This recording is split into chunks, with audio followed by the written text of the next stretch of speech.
Hello guys, welcome back to our channel మీ తెలుగు అమ్మాయిలు.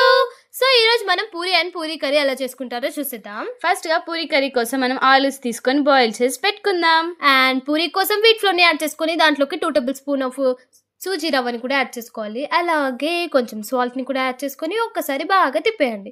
తిప్పేసుకున్న తర్వాత 2 టేబుల్ స్పూన్ ఆఫ్ ఆయిల్ని, హీట్ చేసిన ఆయిల్ని మేము ఇక్కడ యాడ్ చేసుకుంటున్నాము. మేమైతే యూజువల్గా ఇదే ప్రాసెస్లో చేస్తాము. మీరు ఎలా చేస్తారో కామెంట్ చేసేయండి. ఆ తర్వాత అలాగే కొన్ని వాటర్ వేసుకుంటూ కలుపుకోవాలి, మంచి పర్ఫెక్ట్ స్ట్రక్చర్ వచ్చే వరకు. ఒకేసారి అంతా వాటర్ వేసేస్తే మనం పూరి తిన్నట్టే. ఇంకా అందుకే కొన్ని వాటర్ యాడ్ చేసుకుంటూ పిండిని బాగా మిక్స్ చేసేయాలి. మిక్స్ చేసుకున్న తర్వాత మనకి మంచి పర్ఫెక్ట్ టెక్స్చర్ వచ్చేస్తుంది. అలా వచ్చే వరకు మనం మిక్స్ చేస్తూనే ఉండాలి. మేమైతే ఒక 5 to 6 minutes వరకు మిక్స్ చేస్తుండే. చూడండి ఎంత పర్ఫెక్ట్గా వచ్చిందో. దీనికి కొంచెం ఒక ఆయిల్ని అప్లై చేసుకొని ఒక లిడ్ పెట్టేసి పక్కన పెట్టేద్దాం. ఒక 15 minutes వరకు పక్కన పెట్టేద్దాం. నెక్స్ట్ ఒక ప్యాన్ పెట్టుకొని దాంట్లో ఆయిల్ వేసుకోవాలి. ఆయిల్ వేసుకున్న తర్వాత జీలకర్ర అండ్ ఆవాల్ని యాడ్ చేసుకోవాలి. అది చిన్న బబుల్స్ లాగా వచ్చేస్తుంది కదా, అప్పుడు మనం ఏం యాడ్ చేసుకోవాలి? చిల్లీ వేసుకోవాలి. చిన్న చిల్లీస్ కట్ చేసుకొని వేసుకోవాలి.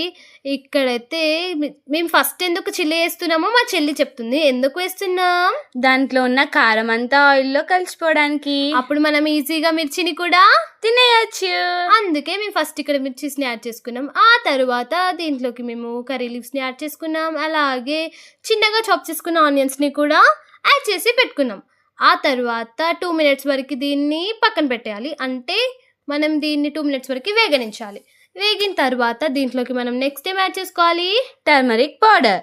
ఓకే, టర్మరిక్ పౌడర్ని ఇక్కడ మనం యాడ్ చేసేసుకున్నాం. ఒకసారి బాగా కలిపేసి నెక్స్ట్ మనం పీల్ తీసుకొని చిన్నగా చాప్ చేసుకున్న పొటాటోస్ని కూడా దీంట్లోకి యాడ్ చేసి ఒకసారి బాగా కలిపేయాలి. చూడండి, మేమైతే ఇక్కడ చిన్నగా చాప్ చేసుకున్న పొటాటోస్ని కూడా వేసుకొని బాగా ఒకసారి కలిపేస్తున్నాం. నెక్స్ట్ మేము ఇక్కడ గ్రామ్ ఫ్లోర్ ఉంటుంది కదా, దాన్ని వాటర్లో యాడ్ చేసుకొని ఉండలుండా లేకుండా సాఫ్ట్గా టెక్స్చర్ వచ్చేలాగా బాగా మిక్స్ చేసుకొని దాంట్లో యాడ్ చేసుకోవాలి. సో దానికంటే ఫస్ట్ మేము ఇక్కడ చిల్లీ పౌడర్ అండ్ సాల్ట్ని ఇక్కడ యాడ్ చేసుకొని ఒకసారి బాగా తిప్పేయాలి. తిప్పేసిన తర్వాత గ్రామ్ ఫ్లోర్ వాటర్ని కూడా దీంట్లోకి కలిపేసుకోవాలి.